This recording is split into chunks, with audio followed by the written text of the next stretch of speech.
ಹೀಗೆ ಅಲ್ಲ ನಿನ್ನ ದೇವತ್ವಕ್ಕೆ ನಮಸ್ಕಾರ. ನಿನ್ನ ಮನಸ್ಸಿನ ಭಾವದೃಷ್ಟಿಯೇ ನಿನಗೆ ಅನುಗ್ರಹ. ನಾನು ನಿನಗೆ ನಮಸ್ಕಾರ ಮಾಡಿದೆ ಎನ್ನುವುದರ ಅರ್ಥ ನೀನು ದೊಡ್ಡವ ಎನ್ನುವುದಲ್ಲ.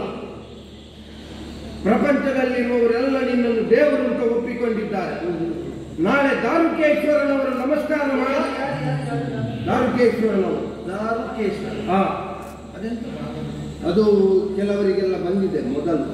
ಈಶ್ವರ ಹೌದು, ಈಗ ನಿನಗೂ ಸೇರಿಸಿಕೊಂಡು ನನ್ನನ್ನು ಸೇರಿಸಿಕೊಂಡು ಯಾರಾದ್ರೂ ಸೇರಿಸಿಕೊಟ್ಟದ್ದು ನೀನೇ ಸೇರಿಸಿಕೊಂಡದ್ದು. ಅವರಿಗೆಲ್ಲ ಈಶ್ವರ ಅನುಗ್ರಹದಿಂದ ಆದದ್ದು. ನನಗೆ ಈಶ್ವರ ಅನುಗ್ರಹ ಮಾಡುವುದು ಕಾಣಲಿಲ್ಲ, ಮತ್ತೆ ನನ್ನಷ್ಟಕ್ಕೆ ನಾನೇ ಇಟ್ಟುಕೊಂಡೆ. ನಾವೇ ಈಶ್ವರ ಆಗುತ್ತಂದ್ರೆ ಹೌದು. ಹೆಸರಿಗೆ ನಾವು ಈಶ್ವರ ಅಂತ ಸೇರಿಸಿಕೊಂಡ್ರೆ ದಾರುಕೇಶ್ವರ.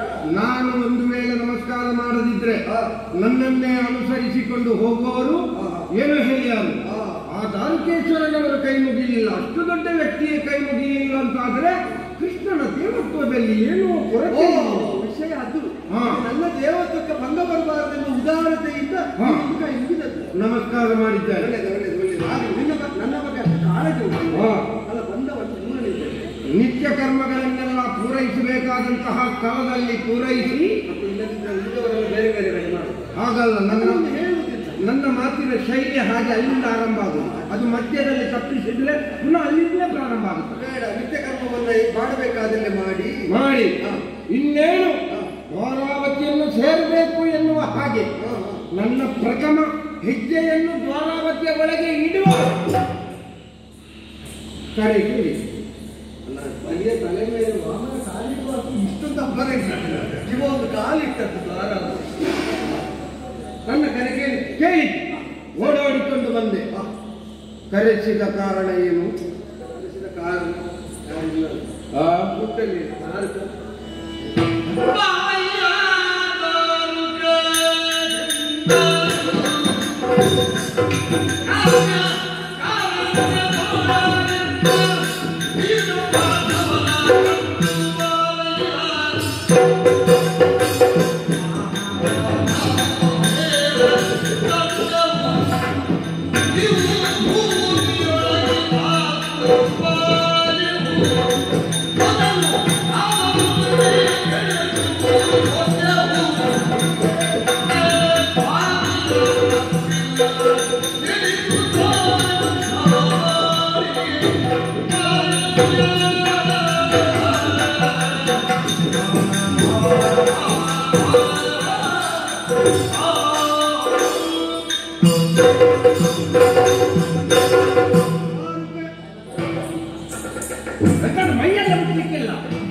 ಎಲ್ಲವನ್ನು ಹಾಗೆ ಗಹನವಾದದ್ದನ್ನು, ಗಂಭೀರವಾದದ್ದನ್ನು, ಗುಪ್ತವಾಗಿ ಹೇಳಬೇಕಾದನ್ನು ಪ್ರಕಟವಾಗಿ ಎಲ್ಲರೂ ಕೇಳುವಾಗ ಹೇಳಲಿಕ್ಕಿಲ್ಲ. ನನಗೆ ಅರಮನೆ ಬಿಟ್ಟು ಹೋಗ್ಲಿಕ್ಕೆ ಆಗದ ಒಂದು ಸ್ಥಿತಿ ಬಂದದ್ದು ಗೊತ್ತುಂಟ. ಅರಮನೆ ಬಿಟ್ಟು ಹೋಗ್ಲಿಕ್ಕೆ ಏನು ಸಮಸ್ಯೆ? ಏನು ತೋರಿಸಲಿಕ್ಕೆ ಮುಖ ಇಲ್ಲ. ಆಯ್ದ ಮಾತನ್ನು ಈಡೇರಿಸಿಕೊಳ್ಳದವರು ಲೋಕಕ್ಕೆ ಮುಖ ತೋರಿಸಿದೆ. ನಿಮಗೆ ಸಂತೋಷ ಆಗುದೇನು? ನನಗೊಂದು ಮಾತು ಪೂರೈಸಲಿಕ್ಕಾಗಲಿಲ್ಲ ಅಂದಾಗ ಅವರಿಗೆ ಸಂತೋಷ ಆಗುತ್ತದೆ. ನೀನು ಮಾತು ಕೊಡುವಾಗ ನನ್ನಲ್ಲಿ ಹೇಳಿದ್ಯಾ? ನಾನು ಯಾರನ್ನೂ ಹೇಳಿಲ್ಲ. ಅದೇ ದೋಷ. ಯಾರನ್ನು ಹೇಳಲಿಕ್ಕೆ ವ್ಯವಧಾನ ಇಲ್ಲದಂತೆ ಈಡೇರಿಸ್ತೇನೆ ಅಂತ ಮಾತಾಡಿದ್ರೆ ಅದಕ್ಕೆ ಪ್ರತಿಜ್ಞೆ ಅಂತ ಹೆಸರು. ಅದು 7 ದಿವಸದ ಹಿಂದೆ ಸ್ನಾನದ ಮೇಲೆ ಅರ್ಘ್ಯ ಬಿಡುವಾಗ ಮೇಲಿನಿಂದ ಗಯನ ಕುದುರೆ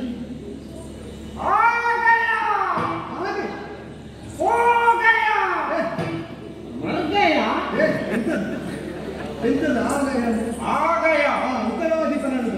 ಓಹೋ ಗಯ ಹೋಗ್ತಾ ಇದ್ದ ಗಯ ಮರು ಗಯನ ಪ್ರಕರಣವೇ? ಗಮನಿತೆ ಹೋಗಿ ಈ ದಾರಿಯನ್ನು ಬಿಟ್ಟು ಅಗಲಿದ್ರೆ ಆಗ್ತಿತ್ತು.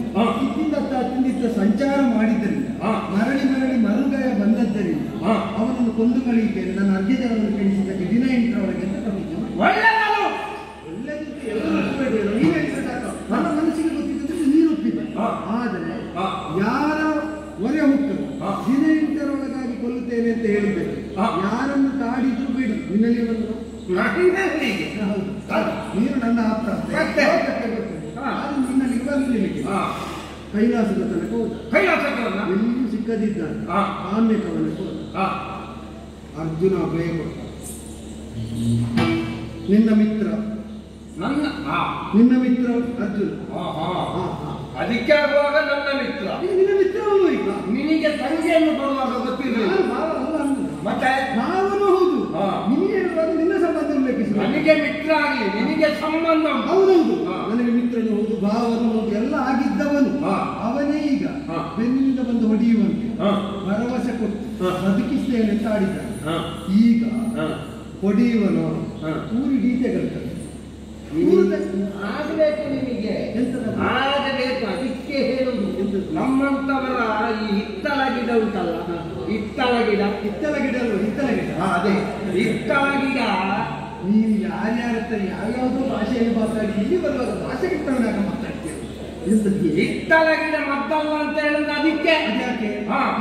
ಈ ಪ್ರಕರಣ ಆಗುವುದಕ್ಕಿಂತ ಮುಂಚಿತ ಅರ್ಜುನನಿಗೆ ಗಯ ಹೋಗುವುದಕ್ಕಿಂತ ಮೊದಲು ನನ್ನಲ್ಲಿ ಒಂದು ಮಾತು ಹೇಳ್ತಿದ್ರೆ ಇದೆಲ್ಲ ಆಗುತ್ತಿತ್ತ. ಈಗ ಅರ್ಜುನ ರಕ್ಷಣೆ ಕೊಡ್ತಾನೆ ಅಂತ ನನಗೆ ಕನಸು ಬಿತ್ತ. ಈಗ ಆಗದಂತ ಗೊತ್ತಿದ್ರೆ ಮೊದಲು ಹೇಳ್ತಿದ್ದೆ. ಆದರೂ ನಿಮ್ಗೆ ಗೊತ್ತಾಗುದು ಬೇಡ ಅಂತ ತಂಗಿಯನ್ನು ಕರೆದು ಕಳಿಸಿದ್ದೆ. ಹೌದಾ? ಏನಾಯ್ತು? ತಂಗಿ ಹೇಳಿದ್ರಲ್ಲ, ಕೇಳುವ ಸ್ಥಿತಿಯಲ್ಲಿ ಇಲ್ಲ. ಯಾರು ಬಂದರೂ ಪ್ರಾಣ ಇದ್ದಾಗ ಬಿಟ್ಟು ಕೊಡುವುದಿಲ್ಲ ಅಂತ ಅದು ಅವ ಅಂತಲ್ಲ. ನಾನು ಕೂಡ ನನ್ನ ಹೆಂಡತಿ ಹೇಳಿದ್ದರು ಒಂದು ನಿಮ್ಮ ಸೌಖ್ಯ ಹೇಳುವುದಿಲ್ಲ. ಎಷ್ಟು ಒಳ್ಳೆ ಉದಾಹರಣೆ ಕೊಡ್ತಾನೆ. ಅರ್ಜುನ ಮತ್ತು ಸುಭದ್ರೆಯ ದಾಂಪತ್ಯ ಇರ್ತದೆ. ಇವತ್ತು ನಿನ್ನ ಹೆಂಡತಿ ಹೇಳಿದ್ರೆ ನೀ ಕೇಳುದಿಲ್ಲ, ಹೇಳದೇ ಇಲ್ಲ. ಅದು ಊರಿಗೆ ಸುದ್ದಿ ಬೇರೆ ಉಂಟು. ನೀ ಹೆಂಡತಿ ಹೇಳಿದ್ದನ್ನು ಬಿಟ್ಟು ಬೇರೆ ಯಾವುದು ಕೇಳುದು? ಸುದ್ದಿ ಉಂಟು. ಅದು ದಾಂಪತ್ಯದ ಸರಸ ಸಲ್ಲ. ಅಲ್ಲಿಗೆ ಬಂದಾಗ ಬದಲಾಯ್ತದೆ. ಇದು ತನಕ ಬೇರೆ ಹೇಳ್ತೀವಿ, ಸರಸ ಸಲ್ಲಾಸದಲ್ಲಿ ಕೇಳ್ತೀವಿ. ಹೌದು, ನಾನು ಹಾಗೆ ಸರಸವಾಗಿ ಸ್ವಾರಸ್ಯಪೂರ್ಣವಾಗಿ ಹೇಳಿ ಮನವರಿಕೆ ಮಾಡಿಸಿ ಒಪ್ಪಿಸಿದ್ರೆ ಅಂತ ನಿರೀಕ್ಷೆಯಲ್ಲಿ ಕಳಿಸಿದೆ. ಬಿಂಕದಿಂದ ಬಿಗುಮಾನದಿಂದ ಧಿಕ್ಕರಿಸಿ ಕಳಿಸಿದೆ. ಈಗ ನಿನ್ನನ್ನು ಕಂಡದ್ದೇ ಏನು ಇದನ್ನು ಹೇಳಬೇಕಾದನ್ನು ಬಂದಿದ್ದೆ. ಹೋಗಿ ಏನು ಹೇಳಿದಾಗ ನೀನು ಒಂದು ಓಲೆ ನಾನು. ಹೌದಾ? ಓಲೆಯನ್ನು ಅಲ್ಲಿ ಅವರನ್ನು ಬೇರೆ ಏನು ಗೊತ್ತಿಲ್ಲ. ಕಾಮಿಕ ಅವರು ನಿನಗೆ ಸುಪರಿಚಿತ, ನಿನಗೆ ಆಪ್ತ ಮಿತ್ರ. ಒಂದು ಓಲೆ ಕೊಟ್ಟು ಅರ್ಜುನನಿಗೆ ಕೊಟ್ಟು ಬರಲಿಕ್ಕೆ. ನನ್ನ ಆಶೆ ಅದನ್ನು ತೆಗೆದು ಹೊರಟ ನಾನು ಯಾರು ಗೊತ್ತಿರ್ತಾರೆ? ನಾನು ದ್ವಾರಕೆಯ ಪ್ರಧಾನ ಸಾರಥಿ. ಗೊತ್ತಾ? ಸಣ್ಣ ಸಣ್ಣ ಓಲೆ ಕೊಡ್ಲಿಕ್ಕೆ, ಕಾಗದ ಕೊಡ್ಲಿಕ್ಕೆಲ್ಲ ನಾನು. ದೊಡ್ಡ ದೊಡ್ಡ ತೂಕದ ಕೆಲಸ ಹೇಳಿ ಅಂತ ಹೇಳಿದ್ರೆ ನಿಮಗೆ ಅದೇ. ನಾವು ಹಿತ್ತಲ ಗಿಡ ಉಂಟಲ್ಲ, ಹಿತ್ತಲ ಗಿಡ ಮದ್ದಲ್ಲ. ಹಿತ್ತಲ ಗಿಡ. ಈಗ ನೀನು 9 ತಿಂಗಳು ಕಡಿಮೆ ಪ್ರಸವಾದದ್ದಲ್ಲ ನಿನ್ನದು. ಹಾಗೆ ಅಂತ ಹೇಳ್ತಾರೆ. ಮತ್ತೆ ನೀನಿಷ್ಟು ಅವಸರ ಮಾಡಿದ್ದು. ನಾನು ಓಲೆ ಕೊಡುವಂತೆ, ಓಲೆ ಕೊಡುವುದು ಮಾತ್ರ ನಿನ್ನ ಕೆಲಸ ಅಂದ್ರು. ಈಗ ಅದೇ ಪ್ರಧಾನ ಇದನ್ನು ಕೊಟ್ಟು ಇದು ಅಷ್ಟು ಸುಲಭದಲ್ಲಿ ಅರ್ಥ ಆಗ್ಲಿಕ್ಕೆ ಇದರಲ್ಲಿದ್ದ ಆಶಯ ಪೂರ್ತಿ ಅರ್ಥ ಆಗಬೇಕಾದ್ರೆ ನನ್ನ ಅಂತರಂಗ ಅರಿತು ಸಖನಂತಿರುವ ಯಾರ ಅದನ್ನೊಂದು ಉಪಾಯದಿಂದ ಚತುರನಾಗಿ ವ್ಯಕ್ತಪಡಿಸಬೇಕು. ಆಯದಿಂದ ಆಗದ್ದನ್ನು ಉಪಾಯ. ಈಗ ಉಪಾಯಗಳು ಯಾವುದೆಲ್ಲ ರಾಜನೀತಿಯಲ್ಲಿ ಗೊತ್ತು? ರಾಜನೀತಿಯಲ್ಲಿ ಗೊತ್ತು. ಚತುರೋಪಾಯ ಯಾವುದೆಲ್ಲ ಯಾವುದು ಗೊತ್ತಿದ್ದವನಾಗ ಮಾತಾಡ. ನನಗೆ ಗೊತ್ತುಂಟು, ನನಗೆ ಗೊತ್ತುಂಟು. ನನಗೆ ತಲೆ ವಿಷಯ ಮರ್ತೋಗಿದ್ದ ಅಂತ ಅಲ್ಲ. ಮತ್ತೆ ನಾನು ಹೇಳಿದ್ರೆ ನಾನು ಸಣ್ಣದಾಗುತ್ತೇನೆ. ಎಲ್ಲವನ್ನು ನಾವೇ ಹೇಳಲಿಕ್ಕಿಲ್ಲ. ನಾನು ತಿಳಿದ ಹಾಗೆ ಸಮಾಧಾನ ಭೇದ ದಂಡ 4 ರೂಪಾಯಿ 4 ಧರೆ ಅಲ್ವಾ? ಒಂದು ಸಾಮದಿಂದ ಹೇಳಿ. ಅಂದ್ರೆ ಸಾಮ ಅಂದ್ರೆ ಸಮಾಧಾನದಲ್ಲಿ ಒಳ್ಳೆಯವರಲ್ಲಿ ಮಾತಾಡುವ ನಾನು ಮಾತಾಡುವುದು ನೀನಲ್ಲ. ಒಳ್ಳೆಯವರಲ್ಲಿ ನಾನು ಮಾತಾಡುವ. ನನಗೆ ಒಳ್ಳೆಯವರಲ್ಲಿ ಮಾತಾಡಲಿಕ್ಕೂ ಗೊತ್ತಿಲ್ಲ. ಕೆಲವೊಮ್ಮೆ ನಿನ್ನ ಮನೋಹರಿ ಹೇಗಿರ್ತದೆ ಹಾಗಿರ್ತದೆ ನಿನ್ನ ಮಾತೆಲ್ಲ. ಒಳ್ಳೆಯವರು ಕೆಟ್ಟವರಂತೂ ಭೇದ ಇಲ್ಲದ ಕೆಲವರು ಮಾತಾಡ್ತೀವಿ. ನಾನು ಒಳ್ಳೆಯವರಲ್ಲಿ ಮಾತಾಡುವಾಗ ಸಾಮದಿಂದ ಹೇಳಿ ನೋಡಿ. ಸರಿ, ಅದಲ್ಲದಿತ್ತು ಏನಾದ್ರೂ ಅಲ್ಪ ಸ್ವಲ್ಪ ಕೊಡ್ತೇನೆ ಅಂತ ಹೇಳಿದ್ರು ಎಲ್ಲ ಆಗ್ಲಿಕ್ಕಿದ್ದದ್ದಲ್ಲ, ಬಿಡ್ಲಿಕ್ಕೆ ಬೇಕಾದಷ್ಟು. ಅದಲ್ಲದಿತ್ತು ವೇದ, ಅದರಲ್ಲಿ ನೀನೊಂದು ನಿಪುಣ. ನೀನು ವೇದಿಸದೆ ಇಕ್ಕತ್ತೀಯ ಅಲ್ವಾ? ಧಾರಕ ಬಂದ್ರೆ ಒಂದಿದ್ದದ್ದು 2 ಆಗುತ್ತದೆ ಅಂತ ಊರಿಡಿ ಪ್ರಚಾರ ಆಗಿದೆ. ಹೌದು, ಧಾರಕರ ಗುಣ ಬಂದು. ಆದ್ದರಿಂದ ವೇದ ಅದಷ್ಟು ಮಾಡುವುದು ಯಾಕೆ ಗೊತ್ತಿಲ್ಲ. ಯಾಕೆ? ಈಗ ಪ್ರಭ ಅವ ಬಿಡಬಾರದಷ್ಟೇ. ಈಗ ಇದನ್ನು ಮಾಡ್ಲಿಕ್ಕೆ ಹೇಳಿದ್ದನ್ನು ಒಪ್ಪುವಂತೆ ಹೇಳುವುದಕ್ಕಾದ್ರೆ ಈ ಪಂಡಿತರಿಗೆ ಕೊರತೆ ಉಂಟು. ಮತ್ತೆ ನೀನು ಹೋಗಿ ಮಾಡಿದಂತಾಗಬೇಕು, ಹಾಗೆ ತಾವು ಬಿಡಬಾರ್ದು. ಯಾಕೆಂದ್ರೆ ಇಷ್ಟು ನೆಚ್ಚಿಕೊಂಡವನು ವಿದ್ರೋಹ ಮಾಡಿದಾಗ ಎರಡವನಿಗೆ ಬೀಳ್ಬೇಕು ಹಾಗೆ ಅಂತ ನಾವು ತಪ್ಪಿ ಹೊಡೆದದ್ದು ಆಗಬಾರ್ದು. ಆದ್ರಿಂದ ನೀನು ಮಾಡಿದಾಗೆ ಆಗಬೇಕು, ಕೊಡುವುದಿಲ್ಲ ಅಂತ ಕೊನೆಗೆ ಹೇಳಿದ ಹಾಗೆ ಸ್ವಾಮಿಯಲ್ಲಿ ತಪ್ಪಿಲ್ಲ ಅಂತ ಮಾಡದೆ ನೀನು ಅಲ್ಲಿಂದ ಕಾಲು ತೆಗೆಯ ಕೂಡದು. ಈಗ ಒಟ್ಟಾರೆಯಾಗಿ ನೋಡುವವರ ದೃಷ್ಟಿಗೆ ಇದು ಸಣ್ಣ, ಅಲ್ಲಿ ಆಗಬೇಕಾದ್ದು ಸಣ್ಣ ಅಲ್ಲ, ಸಂಗ್ರಾಮ ಆಗಬೇಕು. ಅದು ಮುಕ್ತವಾದ ಆಸೆ. ನೀನು ಅದಕ್ಕೆ ಒಳ್ಳೆ ವ್ಯಕ್ತಿಯನ್ನೇ ಆಯ್ಕೆ ಮಾಡಿದ್ದಿ. ನಿನಗಿಂತ ಯಾರಿದ್ದಾರ ನನಗೆ ಸಂಗ್ರಾಮಕ್ಕೆಲ್ಲ ನನ್ನಷ್ಟು ಒಳ್ಳೆಯ ವ್ಯಕ್ತಿಗಳು ಯಾಕೆ? ಹೌದು ಆಯ್ತು. ಆದ್ರೆ ಒಂದು ಅದು ಹದ್ದು ಹಸಿಯುವಾಗ ಸಿಕ್ಕಬೇಕಾದ ಹಾಗಿದ್ದದ್ದೇ ಅಲ್ಲ. ಅದು ಹದ್ದು ಹಸಿಯುವಾಗ ಅಲ್ಲ, ಇದು ಮಾತಿಗೆ ಹೇಳಿ ಹದ್ದು ಹಸಿದಾಗ ಸತ್ತುಕೊಳ್ತದ್ದೇ ಸಿಕ್ಕಿಲ್ಲ. ಎಲ್ಲ ಸರಿಯಾದ ಸೇರಿದಾಗ ಸಣ್ಣದು ಮಾಡಿ ಇಲ್ಲ ಇಲ್ಲ ದೊಡ್ಡದೇ ಸಿಕ್ಕುವುದು ಹದ್ದಲ್ಲೋ. ಆದ್ದರಿಂದ ಈಗ ಇದರಲ್ಲಿ ಇದನ್ನು ಕೊಟ್ಟು ಇದರಲ್ಲಿ ನನ್ನ ಹೆಸರು ಬರುತ್ತಿಲ್ಲ, ಇದರಲ್ಲಿ ಬರಿಬೇಕಿತ್ತು. ತಾಲೂಕಿನಲ್ಲಿ ಕೊಟ್ಟು ಕಳಿಸಿದ್ದೇನೆ ಅಂತ ಬರಿಬೇಕಿತ್ತು. ಅದು ನೀನು ಹೋಗಿ ಕೊಡುವಾಗಲೇ ಗೊತ್ತಾಗ್ತದೆ. ಮತ್ತೆ ಅದರಲ್ಲಿ ಬರೆಯುವ ನಿನ್ನನ್ನು ಹಾಗೆ ಬರಿದಾಗಿ ಬರೀಲಿಕ್ಕಾಗುತ್ತದೆ. ಕೆಲವರ ಹೆಸರು ಬರೆಯುವಾಗ ವಿಶೇಷಣ ಸೇರಿಸದೆ ಬರೀಲಿಕ್ಕಿಲ್ಲ. ನಿನಗಿದ್ದ ವಿಶೇಷಣೆಲ್ಲ ಬರೆದ್ರೆ ಪತ್ರದಲ್ಲಿ ಮತ್ತೆ ಸ್ಥಳಾವಕಾಶ ಇಲ್ಲ, ಮತ್ತೆ ಬೇರೆ ವಿಷಯ ಬರೀಲಿದ್ದೇವೆ. ಹಾಗೆ ಬರಿದಾಗಿ ಹೆಸರು ಬರೀಲಿಕ್ಕೆ ಆಗುದಿಲ್ಲ. ನಿನ್ನ ವ್ಯಕ್ತಿತ್ವ ಘನತೆ ನಿನ್ನ ಕಾರ್ಯವಿಧಾನದಿಂದ ಗೊತ್ತಾಗಬೇಕು. ಅಲ್ಲಿ ಯಾರಿಗೆ ಏನು ಬಿದ್ದು ಯಾರು ಎದ್ದರು ನನಗಾಗಿ ಎಲ್ಲ ಸಹಿಸಿಕೊಳ್ಬೇಕು. ಯಾರು ನನಗೆ ಬೇಕಾದ ಆಗದೆ ಬರ್ಬಾರ್ದು. ಮತ್ತೆ ಆಗಾಯ್ತು ಹೀಗಾಯ್ತು ಅಂತ ಕೆಲಸ ಅರ್ಧದಲ್ಲಿ ಕೈ ಬಿಡ್ಲಿಕ್ಕಿಲ್ಲ. ಇನ್ನು ಒಂದು ಸಣ್ಣ ಅನುಮಾನ, 3 ಬೀಳದೆ ನೀವು ಹೊರಡಬಾರ್ದು. ಇದು ಸ್ಪಷ್ಟ. ಯಾವುದು ಯಾವುದಲ್ವ ಸಮಾಧಾನ ಭೇದ. 3 ಬೀಳದೆ ನೀನು ಹೊರಡಬಾರ್ದು.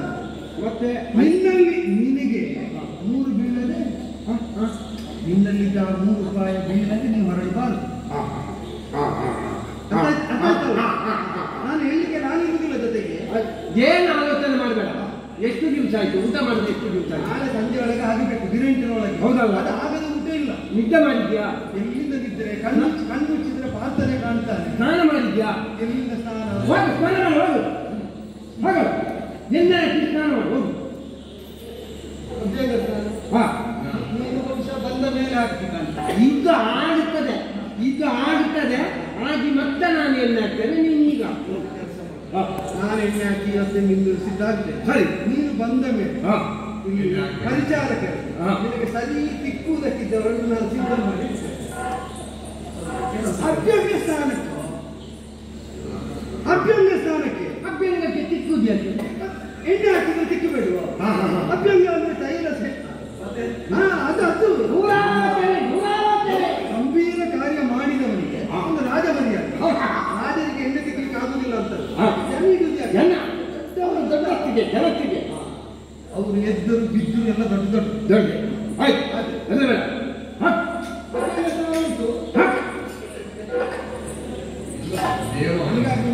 ಮರ್ಯಾದೆ.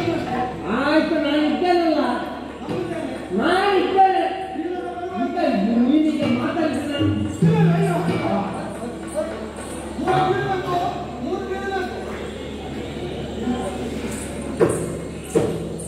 ಯಾವುದು ಮೀಸೆ? 3 ರೂಪಾಯಿ.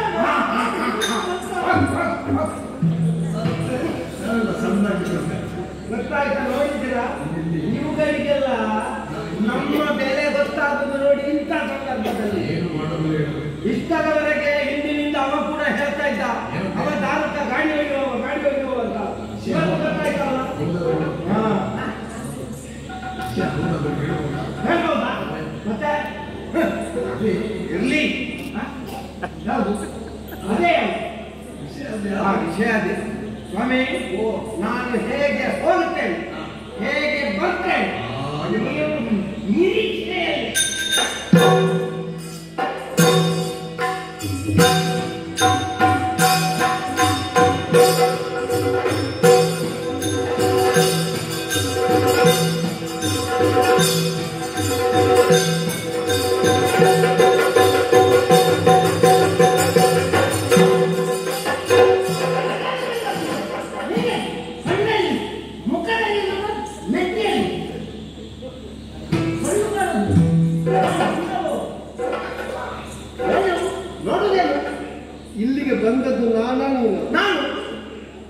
ನಾನು ಇದ್ದಲ್ಲೇ ಇದ್ದೇನೆ, ನೀನು ಬಂದು ನನಗೆ ತಾಗಿ ಕಣ್ಣಲ್ಲಿಂದ ಕೇಳ್ತೇನೆ.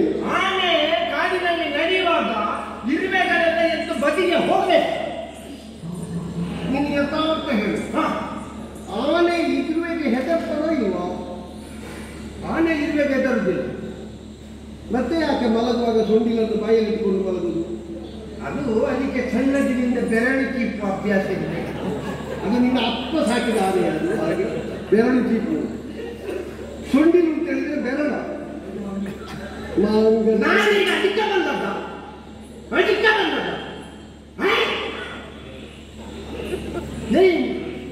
ನಿನಗೆ ಏನು ಗೊತ್ತಾ? ಆನೆ ಎನ್ನುವುದಕ್ಕಿಂತ ನಿನ್ನ ಮಂಡ್ಯದಲ್ಲಿ ಆನೆ ಅಂತ ಉಂಟು, ಅದು ವಿಷಯ. ಇದು ಅರ್ಜುನ ನಾನೇ ಕಣಿಪಕ್ಕ ಅದು ನಾನಲ್ಲ. ಬಹುಶಃ ನೀನು ತಗೊಂಡಿದ್ದು ಗೊತ್ತಿಲ್ಲ ನನಗೆ. ನಿನ್ನ ಹೆಸರು ಅಲ್ಲ ಅಂತ ಹೇಳಲಿಕ್ಕಿಲ್ಲ. ನೀನು ಹೇಳಿದ ಶಬ್ದ ನನ್ನ ಹೆಸರು ಕಲಿಪತ್ತ. ನಿನ್ನ ಹೆಸರು ನಿನ್ಗೆ ಅಪ್ಪನಾಮದಲ್ಲಿ ಅದು ಬರ್ತದೆ. ಆಗಿಲ್ಲ. ಮತ್ತೆ ಕಲಿಪಾರ್ಥ. ನಾನು ಅದನ್ನೇ ಹೇಳಿದ್ದು. ಕಲಿಪಾರ್ಥ ಅಲ್ಲ. ಒಂದು ಸ್ವಲ್ಪ ಆದಿತ್ಯಾದ್ರೆ ಹೆಚ್ಚು ಕಡಿಮೆ ಆಗ್ತದೆ. ಅದೇ ಹೇಗೆ ಆದಿತ್ಯಾದ್ರೆ ಒಂದು ಸ್ವಲ್ಪ ಆದ್ರೆ ಕುಂತಿ ಮಗ. ಬಹುಶಃ ನಿನ್ನ ಅಮ್ಮನಿಗೆ ಕಾಲು ಸರಿ ಇಲ್ಲೋ ಗೊತ್ತಿಲ್ಲ, ನಮ್ಮ ಅಮ್ಮನಿಗೆ ಸರಿ ಉಂಟು. ನಿನ್ನ ದಶನಾಮದಲ್ಲಿ ಬರ್ತದೆ ಅದು. ಕುಂತಿ ಸುತ. ಹೌದಾ? ಕುಂತಿ ಮಗ ಅಲ್ಲ. ದಂಡೆ. ನಿನಗೇನು ನಾಲಿಗೆ ತಡವರಿತದೆ? ದಂಡೆ ಧನಂಜಯ.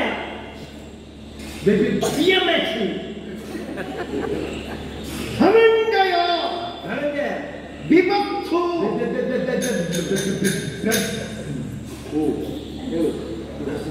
ಸವ್ಯಸಾಚಿ. ಅದೆಲ್ಲ ನಿನ್ನ ಹೆಸರಲ್ಲ. ಸವ್ಯಸಾಚಿ, ಬಿಭತ್ಸು, ಧನಂಜಯ, ಕಿರೀಟಿ, ನನ್ನ ಹೆಸರೇ. ನಾನ್ಯಾರು ಗೊತ್ತಾಯ್ತಾ? ನನಗೆ ಮೊದಲ ಪರಿಚಯದ ಹಾಗೆ ಕೇಳುವುದಿದ್ರೆ ನೀನು ದ್ವಾರಾವತಿಯ ದಾರು. ಬೇರೆ ಯಾರು ಅಂತ ಗೊತ್ತಿಲ್ಲ.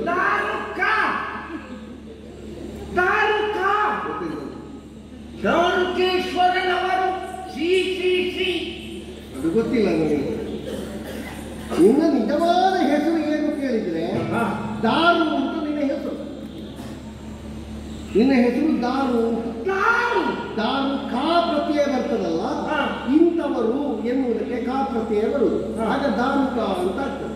ನಿನ್ನ ನಿಜವಾದ ಹೆಸರು ದಾರು. ದಾರು ಹೇಳಿದ್ರೆ ಯಾರು? ದಾರುಕ ಇವ. ಅದು ನೀನು ನನ್ನನ್ನು ಇದು ಮಾಡ್ತಾ ಇದ್ದಿ. ಇವನೇ ನಾನು ಇದು ಮಾಡ್ತಾ ಇದ್ದೀನಿ, ನೀನು ಅದು ಮಾಡ್ತಾ ಇದ್ದೀನಿ. ನೀನು ನನ್ನನ್ನು ಸಣ್ಣದು ಮಾಡ್ತಾ ಇದ್ದೀನಿ. ನಾನು ಹೇಗೆ ಸಣ್ಣದು ಮಾಡುದು? ಇಷ್ಟು ಉದ್ದ ಇದ್ದೀನಿ ನೀನು. ಆಗ ಹೇಗೆ ಸಣ್ಣದು? ನನ್ನದು ದಾರಿಗೆ ಕಡಿಬೇಕಷ್ಟೇ. ನೀನು ಧಾರಾವತಿಗೆ ಹೆಸರು ಬಂದದ್ದು ನನ್ನಿಂದವಾಗಿ. ಗೊತ್ತುಂಟು ನಿಮಗೆ? ಎಂತದು? ಧಾರಾವತಿಗೆ ಹೆಸರು ಬಂದದ್ದು ನನ್ನಿಂದವಾಗಿ. ಅಲ್ಲ, ದ್ವಾರಾವತಿಯಿಂದ ಹೆಸರುಂಟು. ಈ ದ್ವಾರಾವತಿ ಎನ್ನುವ ಹೆಸರಿಗೂ ದಾರುಕ ಎನ್ನುವ ಹೆಸರಿಗೆ ಸಂಬಂಧ? ಅದು ದಾರುಕ ಹುಟ್ಟಿದ ಮೇಲೆ ಯಾವುದು ಹೆಸರಿಡುವುದು ಅಂತ ಅವರು ಆಲೋಚನೆ ಮಾಡಿದಾಗ, ಈ ಮಣ್ಣಿನಲ್ಲಿ ಹುಟ್ಟಿದ ಒಬ್ಬ ಮಹಾನ್ ಪುರುಷನಿದ್ದಾನೆ, ಅವನ ಹೆಸರನ್ನೇ ಈ ಮಣ್ಣಿಗೆ ಇಡುವ ಅಂತ ಆಲೋಚನೆ ಮಾಡಿ ದ್ವಾರಾವತಿ ಅಂತ ಇಟ್ಟದ್ದು. ಈಗ ಒಂದು ಮನೆಗೋ ಒಂದು ಪಟ್ಟಣಕ್ಕೋ ಹೆಸರಿಡುವಾಗ ಅದಕ್ಕೊಂದು ಅರ್ಥ ಅಂತ ಇರ್ತದೆ. ಈಗ ದ್ವಾರಾವತಿ ಅಂತ ಹೆಸರಿಟ್ಟಿದ್ದಾರಲ್ಲ, ಅದು ಯಾಕೆ? ಅದು ದಾರುಕನಿಂದಲಾಗಿ ಒಂದು ಆ ಊರಿಗೆ ಹೆಸರು ಅಂತ ಲೆಕ್ಕ. ನನ್ನ ಹೆಡ್ಡ ಗಡಗಂಪ ಸಗಣಿ ಮಂಡ ಬೇರೆ ಮಾತಾಡ. ನಾನು ನನ್ನನ್ನು ಯಾರು ಕಳಿಸಿದ್ದು ಗೊತ್ತುಂಟ? ಯಾರು ನೀನು ಕಳಿಸಿದ್ರು? ನೀನು ಕೆಲವು ಸಲ ನಿನ್ನಷ್ಟಕ್ಕೆ ಬರ್ತೀನಿ, ಕೆಲವು ಸಲ ಯಾರು ಕಳಿಸಿದ್ರು ನೀನು ಬರುವ ಜಾಗಕ್ಕೆ ಬರ್ತೀನಿ. ನನ್ನಷ್ಟಕ್ಕೆ ಬಂದದ್ದಲ್ಲ, ಇವತ್ತು ಮಾತ್ರ ನನ್ನಷ್ಟಕ್ಕೆ ಬಂದದ್ದಲ್ಲ. ಅದೇ ಹೇಳು, ಇವತ್ತು ಮಾತ್ರ ನನ್ನಷ್ಟಕ್ಕೆ ಬಂದದ್ದಲ್ಲ. ಸುಮ್ಮನೆ ನನ್ನಷ್ಟಕ್ಕೆ ಕೆಲವು ಸಲ ಎಲ್ಲಿಗೆ ಹೋಗ್ತೀನಿ. ಎಲ್ಲಿಗೆ ಹೋಗಲಿಲ್ಲ, ಮರ್ಕಟ್ಟದಲ್ಲಿಗೆ ಬಂದದ್ದು. ಎಲ್ಲಿಗೆ ಬಂದಿದ್ದಿ? ಇಲ್ಲಿಗೆ ಬಂದಿದ್ದೇನೆ. ಯಾರು ಕಳಿಸಿದ್ದೆ? ಕಾಮ್ಯಕವನವ ಇದು. ನಿನಗೆ ಅದು ಗೊತ್ತಿಲ್ವೇನು? ಕಾಮ್ಯಕವನ. ಕಾಮ್ಯಕವನಕ್ಕೆ ಬಂದಿದ್ದೇನೆ. ಅರ್ಜುನನಲ್ಲಿ ಮಾತಾಡ್ತಾ ಇದ್ದೇನೆ. ಹೌದು. ಯಾರು ಕಳಿಸಿದ್ಯಾ? ಕಳಿಸಿದ್ದ ನನ್ನನ್ನು ದ್ವಾರಾವತಿಯ ವಾಸುದೇವ ಕೃಷ್ಣ. ಯಾಕೆ? ಕೊಟ್ಟು ಕಳಿಸ್ಲಿಕ್ಕೆ. ಯಾರು? ನಿನಗೆ ಕೊಡ್ಲಿಕ್ಕೆ ಹೇಳಿದ್ದಾನೆ ನನ್ನಲ್ಲಿ. ಮತ್ತೆ ಯಾಕೆ ಇಷ್ಟು ತಡ ಮಾಡಿದ್ದು? ನನಗೆ ಕೊಡ್ಲಿಕ್ಕೆ ಉಂಟು, ನಿನಗೆ ತಗೊಳ್ಲಿಕ್ಕೆ ಮನಸ್ಸು ಉಂಟು ಅಂತ ಇರುವುದು. ಕೊಡ ಕೊಡ ನೀನು ಕೊಡ. ಹತ್ತಿರ ಬರ್ಲಿಕ್ಕಿಲ್ಲ, ಹತ್ತಿರ ಬರ್ಲಿಕ್ಕಿಲ್ಲ, ಹತ್ತಿರದ ಕಾಲ ಹತ್ತಿರ ಬಂದಿದ್ದೇನ ಮುಖ ನೋಡಿ ಹಾಗೂ ಹತ್ತಿರ ಬರ್ಲಿಕ್ಕಿಲ್ಲ, ದೂರ ನಿಲ್ಬೇಕು. ಹುಣಸೆ ಬಳಿ ತಿಂದವರ ಹಾಗೆ ಇಲ್ಲ ಹತ್ತಿರ ಧೈರ್ಯದಲ್ಲಿ ಸಾಯ್ತ ಎಂತದಾದ್ರು ಹರಿ ಕಳುಹಿಸಿದ ಪತ್ರಿಕೆ. ಅದನ್ನು ನೀನು ಹಾಗೆ ಹೇಳಿದ್ರೆ ನನಗೆ ಗೊತ್ತಾಗುದಿಲ್ಲ, ನೀನು ಅದನ್ನು ಬೇರೆ ಮಾಡುದೇ. ನಮ್ಮ ಬಾಬಾ ಶ್ರೀಕೃಷ್ಣ ಸ್ವಾಮಿ ಕಳಿಸಿದ್ದಾರೆ ಅಂತ ಹೇಳಿದ್ರೆ ಗೊತ್ತಾಗುದಿಲ್ಲ, ಅದಕ್ಕೆ ಹೊರಗೆ ಕೊಡಿಸಿದ ಪತ್ರಿಕೆ ಅಲ್ಲ ನೀನು ಹೇಳಿದೆ ಗೊತ್ತಾಗ್ತದೆ. ಕುತ್ಕೋ ಎಲ್ಲಿ ಅಲ್ಲಿ ಆಸನ ಇಲ್ಲ, ಆಸನ ಇಲ್ಲಿ ನಮಗೆ ಕೂತ್ಕೊಳ್ಳಿಕ್ಕೆ ಇದು ಕಾಡು ಅತ್ತೆ ಮನೆ ಅಲ್ಲ ಕೂತ್ಕೋ. ಬೇರಿನಲ್ಲಿ ಈ ಪ್ರಶ್ನವನ್ನು ಮೂಡ್ಬೇಕಾ? ಬೇರಿಗೆ ಬರುವಾಗ ಕೆಳಗೆ ಕೂತ್ಕೋ, ಕೆಳಗೆ ಕೂತ್ಕೋ. ನಿನಗೆ ಬೇಕಾಗಿಲ್ಲ, ಅವನಿಗೆ ಬೇಕಾಗಿಲ್ಲ, ಯಾರಿಗೆ ಕೃಷ್ಣನಿಗೆ ಬೇಕಾಗಿ ಕೂತ್ಕೋ.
ನೀನು ಕರೆಯಿರುವಂತಹ ಪತ್ರವನ್ನು ಕಂಡಾಕ್ಷಣ ಕಣ್ಣಿಗೊತ್ತಿಕೊಂಡೆ ಸ್ವಾಮಿ.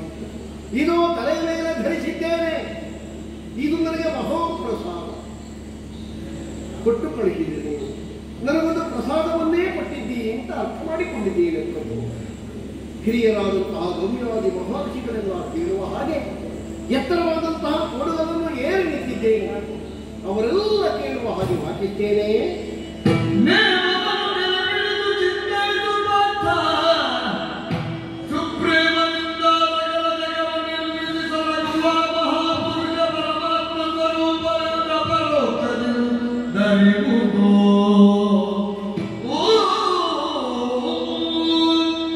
ನೇಮವನ್ನು ನೆರಬಿಡಿದು ಚಿತ್ತವಿಸುವ ಪಾಠ ಸಾಮಾನ್ಯವಾದ ಪತ್ರಿಕೆಯಲ್ಲ. ನನ್ನ ನೇಮ ಏನುಂಟು ಎನ್ನುವುದನ್ನು ಅರ್ಥ ಮಾಡಿಕೊಂಡು ವ್ಯವಹರಿಸಬೇಕಾದಂತಹ ಕುಶಲತೆ ನಿನ್ನಲ್ಲಿ ಬದ್ಧತೆಯಿಂದ ಕೂಡಿರಬೇಕು. ಸಕಲ ಜಗತ್ತನ್ನು ಸುಪ್ರೇಮದಿಂದ ನಿರ್ಮಿಸಿ ಪಾಲಿಸಿ ಸಲಹುವಂತಹ ಪರಮಾತ್ಮ ತಾನು ಎನ್ನುವುದನ್ನು ಪರೋಕ್ಷವಾಗಿ ತಿಳಿಯಬೇಕು. ನನಗೆ ಅದು ಗೊತ್ತಿರಬೇಕು, ಪ್ರಕಟವಾಗಿ ನಾನು ತೋರಿಸಕೂಡದು. ಪರೋಕ್ಷದಿಂದ ತಿಳಿಯುವುದು. ಕೆಲವು ಸಲ ದೊಡ್ಡ ದೊಡ್ಡವರೆಲ್ಲ ಪತ್ರ ಬರೆಯುವಾಗ ಒಂದೆರಡು ವಾಕ್ಯದಲ್ಲೆಲ್ಲ ಅರ್ಥ ಆಗಲಿಕ್ಕಿಲ್ಲ, ಪೂರ್ತಿ ಓದಬೇಕಂತೆ. ನೋಡುವ ಎರಡೇ ವಾಕ್ಯ ಹೇಳ್ಬಿಟ್ಟು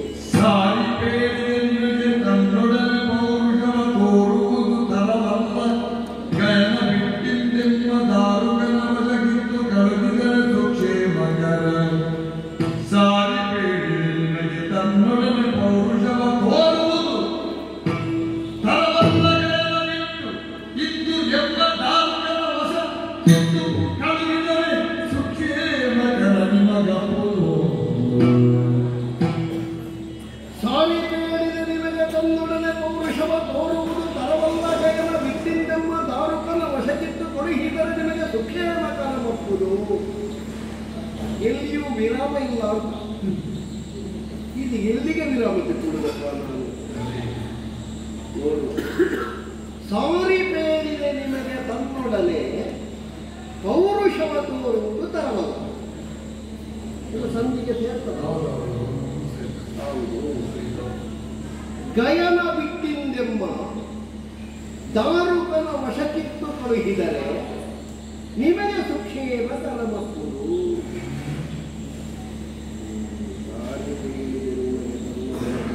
ತೋರು ತಲವಲ್ಲ ಗಯನ ಬಿಟ್ಟು ದಾರುಕನ ವಶಕ್ಕಿತ್ತು. ಮಾತಾಡುವಾಗಲೇ ನನಗೆ ಅರ್ಥ ಆಯಿತು.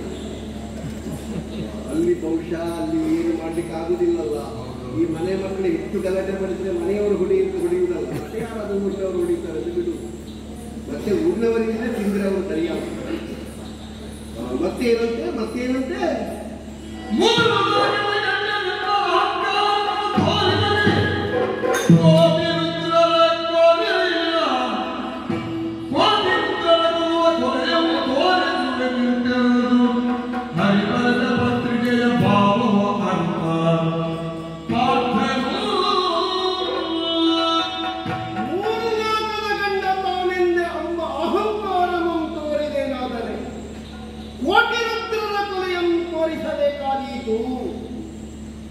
ನಾನು ಮೂರು ಲೋಕದ ಗಂಡ ಎನ್ನುವಂತ ಅಭಿಮಾನದಿಂದಲೇ ಹೋರಾಟವನ್ನು ಮಾಡಿದರೆ ಕೋಟಿ ರುದ್ರರ ಕೊಲೆಯ ದೃಶ್ಯವನ್ನು ನೀನು ನೋಡಬೇಕಾದೀತು.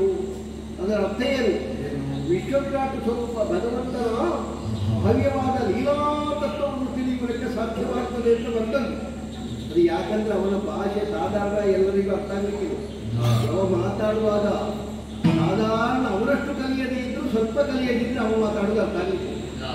ಅದು ಹಾಗೆ ವಾಕ್ಯಗಳಿಲ್ಲ. ವಾಸುದೇವನ ವಾಕ್ಯ ಅಲ್ವಾ ಅದು? ವಸುದೇವ ಮಹಾರಾಯ ಹೇಳುವುದು ಉಂಟಂತ ಹಾಗೆಲ್ಲ ಅರ್ಥಕ್ಕೆ ಸಿಕ್ಕಲಿಕ್ಕಿಲ್ಲ. ಇಲ್ಲಿ ನಮ್ಮ ಭಾವ ಏನು ಬರೆದಿದ್ದಾನೆ ಅಂತ ನನಗೆ ಭಾವನೆಯಿಂದ ಅರ್ಥ ಆಗಿದೆ. ಆದರೆ ಇದೊಂದು ಉಂಟಲ್ಲ, ಉತ್ತರ ಅಂತ ಬಂದಲ್ಲ, ನೋಡು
ಅಂದಾಜು ಮಾಡಿ.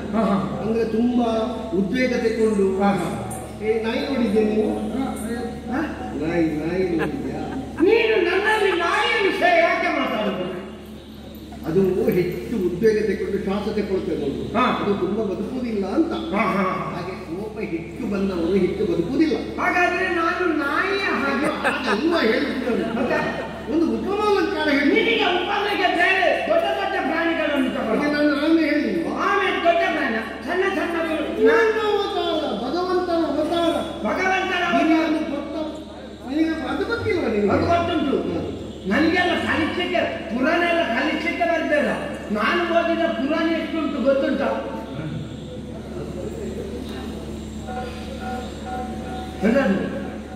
ಓದಿದ್ದು ನಮಗೆ ಬಾರಿ ಮಾರಾಟ ಆಗ್ತದೆ ನಾವೆಲ್ಲ ಪುರಾಣ ಅಭ್ಯಾಸ ಮಾಡಿದವು. ನಾನು ಕೂಡ ಅದನ್ನೇ ಹೇಳಿದ್ದು.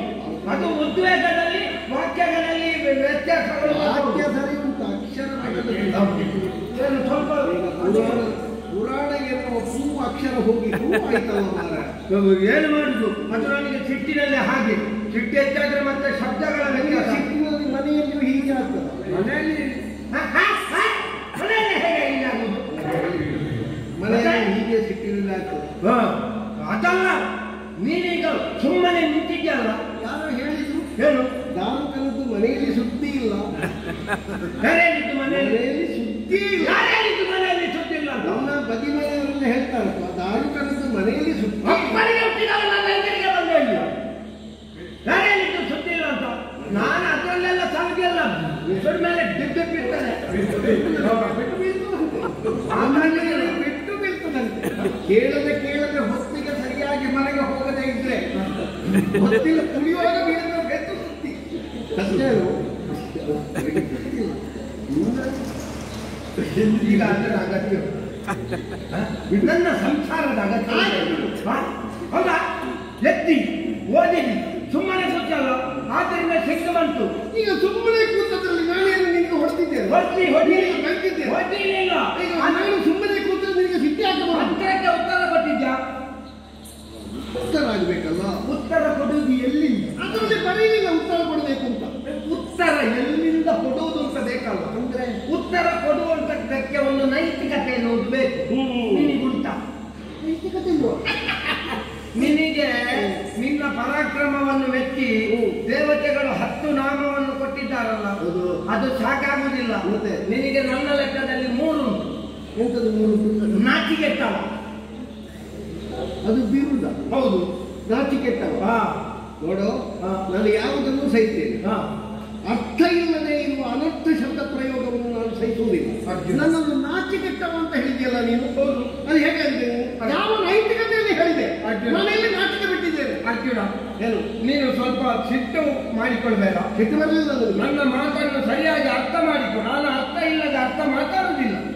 ನಾನು ಕೂಡ ಅಂತ ಒಂದು ಒಳ್ಳೆ ಸ್ವಭಾವದ ಅರ್ಥಕ್ಕಾಗಿ ಮಾತ್ರ ನನ್ನ ಅರ್ಥ. ನೋಡುವ ನಿನಗೆ ಎಷ್ಟು ಅರ್ಥ ಕೊಡ್ತಾರೆ. ನಾನು ಹೇಳಿದ್ದೇನೆ ನಾಚಿಗೆಟ್ಟ. ಹೌದು. ಯಾಕೆ ಒಬ್ಬ ಪುರುಷನಾದವನಿಗೆ ನಾಚಿಕೆ ಎನ್ನುವುದು ಯಾವುದು? ಅವನ ಮಡದಿಯ ಹೆಂಡತಿಯ ಮಾನವೇ ಅವನಿಗೆ ಮಾನ. ಹೌದಾ? ಹೌದಾ? ಅಂದಿನ ದಿವಸದಲ್ಲಿ, ಎಂದಿನ ದಿವಸ, ಅಂದಿನ ನೀನು ಯಾವುದರ ಬಗ್ಗೆ ಮಾತಾಡು? ಹಸ್ತಿನಾವತಿಯ ಸಭೆಯಲ್ಲಿ ನಿನ್ನ ಮಡದಿ, ನಿಮ್ಮ 5ರ ಮಡದಿಯಾದಂತಹ ಪಾಂಚಾಲಿ ಇಲ್ವಾ? ಪಾಂಚಾಲಿ ಪಾಂಚಾಲ ಮಹಾರಾಯ. ಆಯ್ತು, ಚಾಲಿ ಇದ್ದದ್ದು ಚೋಳಿ ಆದದ್ದು. ಅದು ಹಾಗೆಲ್ಲ ಹೇಳಿದ್ರೆ ಅನರ್ಥ ಆಗ್ತದೆ, ಬೇರೆಯವರ ಹೆಸರಾಗ್ತದೆ. ಇರ್ಲಿ. ಪಾಂಚಾಲೆ ನಿಮಗೆ ಹೇಳಲಿಕ್ಕೆ ಬಾರದೆ ಇದ್ರೆ ದ್ರೌಪದಿ. ಅವಳನ್ನು ಕೃಷ್ಣೆ ನನ್ನನ್ನು ಸರಿ ಮಾಡ್ಲಿಕ್ಕೆ ಬರ್ಬೇಡ. ನಿನ್ನನ್ನು ಸರಿ ಮಾಡ್ಲಿಕ್ಕೆ ದೇವರನ್ನು ನಾನೀಗ ಅಲ್ಲಿಲ್ವಾ? 10 ಮಂದಿ ಒಳ್ಳೆ ತಿಳಿದ ದೇವರುಗಳಿದ್ದೇ ನಾನು ಸರಿ ಆಗ್ತಿಲ್ಲ. ಸರಿ ಆಗಲಾರದಷ್ಟು ಕೆಟ್ಟ ಮೇಲೆ ಸರಿ ಮಾಡ್ಲಿಕ್ಕೆ ಉಂಟೆ. ನೀನು ನನ್ನ ಈ ಕೆಲವು ಸಲ ವೈದ್ಯರು ಏನ್ ಮಾಡ್ತಾರೆ ಗೊತ್ತಾ? ಅರ್ಧ ಮುರಿದ್ರೆ ಅದನ್ನು ಅಲ್ಲಿಗೆ ಸರಿ ಮಾಡುದಿಲ್ಲ, ಮತ್ತೆ ಪೂರ್ತಿ ಮುರಿದು ಇಡೀ ಸರಿ ಮಾಡುದು. ಅಂದ್ರೆ ನನ್ನನ್ನು ಪೂರ್ತಿ ಇನ್ನು ಕೊಂದೇ ಬೇರೆ ಸೃಷ್ಟಿಯೇ ಬೇರೆ ಆಗಬೇಕು. ಮತ್ತೆ ಇಂಥದ್ದು ಮಾಡುದು. ನಾನು ಹೇಳಿದ್ದನ್ನು ಅರ್ಥ ಮಾಡಿಕೊ. ಏನು? ತುಂಬಿದ ಸಭೆಯಲ್ಲಿ ಆ ದುರ್ಯೋಧನನ ತಮ್ಮನಾಗಿಕೊಂಡಿರ್ತಕ್ಕಂಥ ಯಾವ ದುಶ್ವಾನರ, ನಿನಗೇನು ಮೈಯಲ್ಲಿ ಬರುದು? ದುಶ್ಯಾಸನ ಅವ ನಿಮ್ಮ 5ರ ಮಡದಿಯಾದಂತಹ ಪಾಂಚಾಲೆಯ ಸೀರೆಯನ್ನು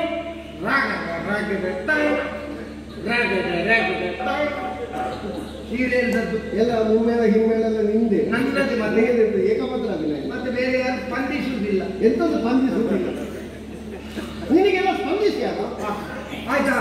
ಅವತ್ತು ನಿಮ್ಮ ಮಡದಿಯ ಮಾನಾಪಹಾರವನ್ನು ಮಾಡಿದಾಗ ಮಾಡಲಿಲ್ಲ. ಮಾಡಿ ತೊಡಗಿದ. ಸೀರೆ ಪೂರ್ತಿ ಎಳಿಲಿಕ್ಕೆ ಅವನಿಗೆ ಆಗಲಿಲ್ಲ. ವಸ್ತ್ರಾಪಹಾರ ಪೂರ್ತಿ ಆಗಲಿಲ್ಲ. ಅದು ಮತ್ತಿನ ಪ್ರಶ್ನೆ. ಆದ್ರೂ ಮಾನ ತೆಗೆಯುವುದಕ್ಕೆ ಪ್ರಯತ್ನ ಪಟ್ಟದ್ದು ಹೌದಲ್ಲ? ಅಲ್ಲ, ಪ್ರಯತ್ನ ಪಟ್ಟರೆ ಆಯ್ತಾ ಅವನಿಂದ? ಆಗಿದ ಇಲ್ವ ಎನ್ನುವುದು ಪ್ರಶ್ನೆ ಅಲ್ಲ. ನನ್ನ ಪ್ರಶ್ನೆ ಪ್ರಯತ್ನ ಪಟ್ಟಿದ್ದಾನೆ ಪ್ರಯತ್ನ ಪಟ್ಟಿದ್ದಾರೆ. ಹೌದಾ? 5 ಮಂದಿ ಗಂಡಂದಿರಲಿಲ್ವ ನೀವು? ಕೈ ಕಾಲಿಲ್ಲದವನ ಹೆಂಡತಿಯನ್ನು ಯಾರಾದ್ರೂ ಅಣಕಿಸಿದ್ರೆ ಅವ ಒಮ್ಮೆ ಹೀಗೆ ಮಾಡ್ತಾನೆ. ನೀವು ಎಲ್ಲ ಸರಿ ಇದ್ದವರು 5 ಜನ ತಲೆ ಕೆಳಗೆ ಹಾಕಿ ಕುತ್ಕೊಳ್ಳಿಲ್ವ? ನಿಮಗೆ ಮತ್ತೆ ನಾಚಿಕೆ ಉಂಟು. ಆದ್ದರಿಂದ ನಾಚಿಕೆ ಕೆಟ್ಟವರು.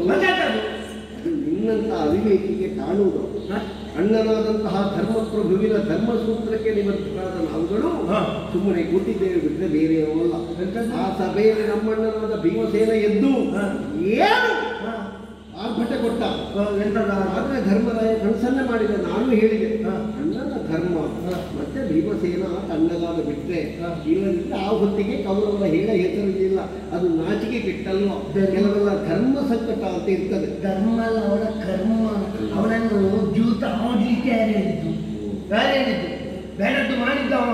ನಿನಗೆ ಗೊತ್ತಾಗುದಿಲ್ಲ. ನನ್ನನ್ನು ಸರಿ ಮಾಡಲಿಕ್ಕೆ ಬರಬೇಡ. ಮನೆ ಬರ ಕೆಟ್ಟವ.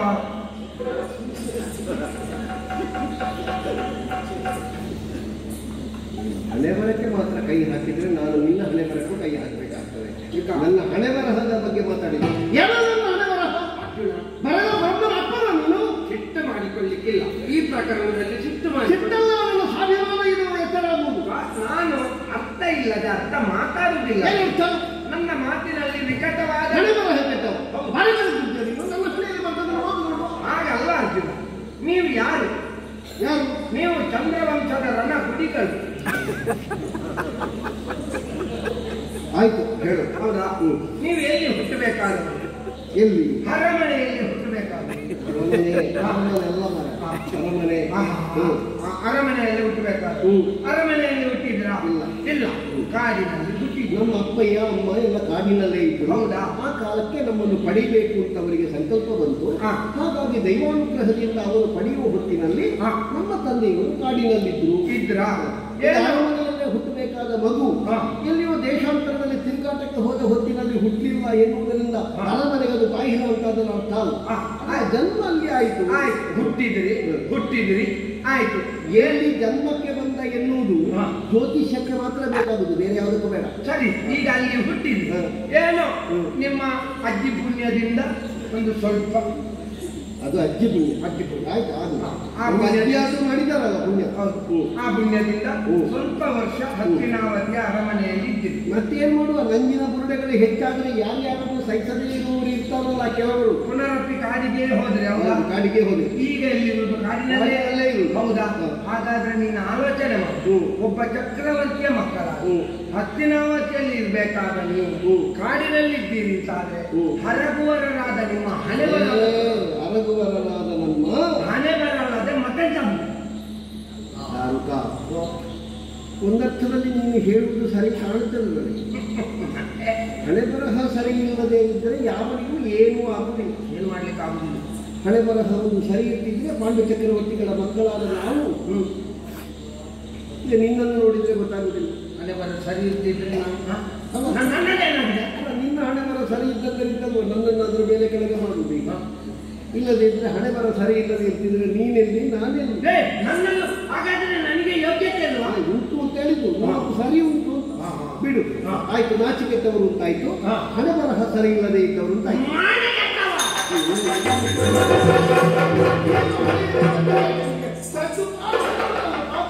ನಿನ್ನ ಹೊಟ್ಟೆ ಒಳಗಬೇಕು, ತಲೆ ಜಬರ್ದಸ್ತಿಯಿಂದ ಬರಬೇಕು.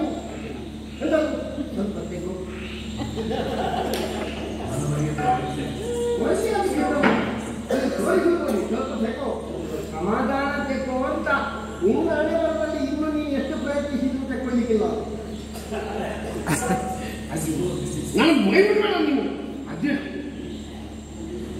ಏಕಿಸಿ ಈ ಪುಟ್ಟ ಬಾಲನ ಮೇಲೆ ಸಿಟ್ಟೆ. ಪುಟ್ಟ ಬಾಲ ನಾನು ಯಾವುದೇ ಒಂದು ವಿಚಾರವನ್ನಾದರೂ ಅರ್ಥವಿಹೀನವಾಗಿ ನಾನು ಹೇಳಲ್ಲ. ಮಾನದ ಬಗ್ಗೆ ಯಾರು ಪ್ರಶ್ನೆ ಮಾಡಿದ್ರು ನನಗೆ ಸಿಟ್ಟು ಬರ್ತದೆ ನೋಡು. ಮಾನ ಕೆಟ್ಟವ ಪಾಂಡವರು. ನಾನು ಧರ್ಮರಾಯನಂತಹ ಒಬ್ಬ ಪ್ರಬುದ್ಧವತಿಯ ತಮ್ಮಂದಿರು ನಾವು. ಹೌದು, ಮಾನದ ಬಗ್ಗೆ ಮಾತಾಡ್ತಾರೆ. ಹೌದು, ಮಾನ ಇಲ್ಲದೆ ಇದ್ದವ ಹಣದ ಕೆಟ್ಟವ. ಹೌದು, ನಾನು ಹೇಳಿದ್ದಕ್ಕಲ್ಲ.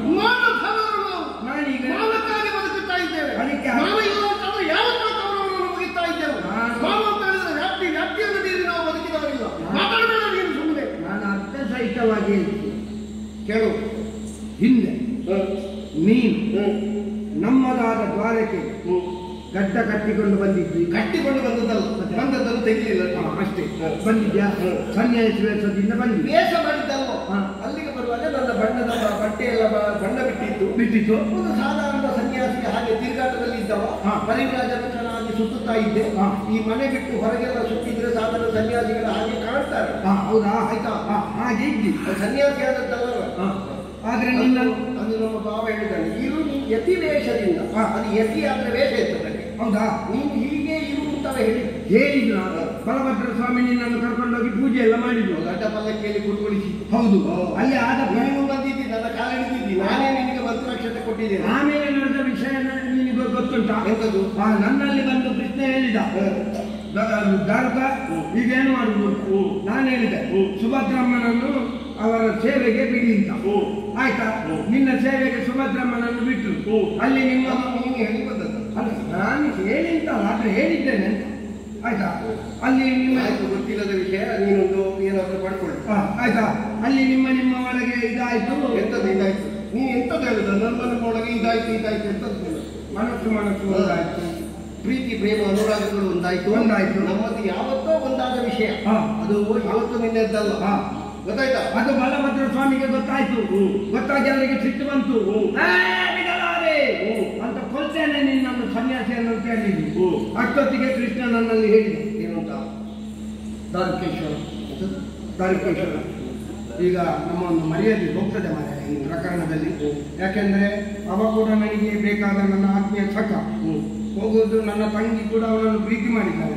ಇದಕ್ಕೊಂದು ಪರಿಹಾರ ದಾರಿಯನ್ನು ನೀನೇ ಹುಡುಕ್ಬೇಕಲ್ಲದೆ ನನಗೆ ಏನು ಮಾಡಲಿಕ್ಕೆ ಸಾಧ್ಯ ಇಲ್ಲ. ನಾನು ಕೈ ಬಿಟ್ಟಿದ್ದೇನೆ ಮಾರ ಅಂತ ಹೇಳಿ. ನನಗೆ ಬಿಡ್ಲಿಕ್ಕೆ ಗೊತ್ತಂತ ಯಾವುದಲ್ಲ ಕೈಯಲ್ಲ ಅಲ್ಲ, ನಿಮ್ಮಿಬ್ಬರನ್ನು ಹಾಗೆ ಲೆಕ್ಕದಲ್ಲಿ ಕುಳ್ಳಿರಿಸಿದೆ.